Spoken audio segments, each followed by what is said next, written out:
about sophomore year. Every Friday night we had games. Either if we won or lost, we still went and partied. You know what I mean? And that's when I got introduced to alcohol. And at first I didn't think I had a problem with alcohol. I thought it was a mind over matter. I could stop anytime I want. I have a lot of friends that go to a lot of parties, and there's alcohol there most of the time. There was a lot of parties and a lot of alcohol. Of course, just like working out, you know, if you're doing push-ups every day, you're going to be able to do more push-ups each day. So it's the same with drinking or drugging. If you're looking for that same effect, you're going to have to increase it. That's where everything kind of started. That's where I became an addict, alcoholic, whatever you want to call it, was because of the alcohol.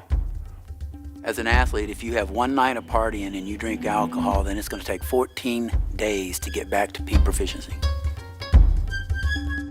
It's such a short time window that you need to be at your peak and at your optimal performance during that window.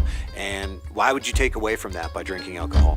Then like my coach always told me, you go party one day, it'll take you 2 weeks to get back to your peak and where you're at. And for the longest time, I was like, he doesn't know what he's talking about. And so like I partied throughout 2-3 weeks. It took me 6 more weeks to get where I was when I first started partying.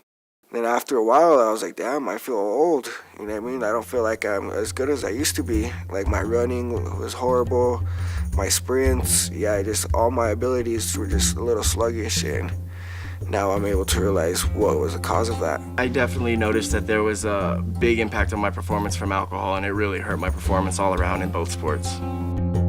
Well, you are who you hang around. If you're hanging around people that are smart and educated and all they talk about is how their futures are going to be and how they're going to get from one place to another by success, you're going to turn out a successful person because that's all you hear is success. When you hang around with people that don't know what they want, sort of, or are sitting in the background and testing the waters, they're going to lead you into a different direction because that's your friend, that's your group. You need to reevaluate what's more important to you, either alcohol or your education.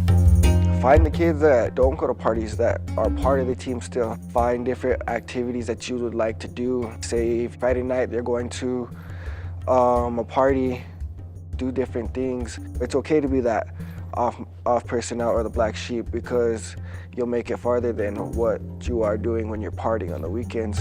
Follow successful people's, their paths to success, how they got there, and mimicking them. And then you see the people who have failed and have not achieved any success and see what's caused them to repeatedly fail. It can happen to absolutely anyone. I mean, as far as the typical addict alcoholic, you think it's the person that's on the corner, you think it's the homeless person begging for change, but it absolutely isn't. That same person was going to high school where we went. You know, that same person was playing football or playing soccer or wrestling just like I was. So it absolutely can be anyone and absolutely can be you. It absolutely was me or is me. Please Please think about this. Talk about this. With your friends. Your friends. With your friends.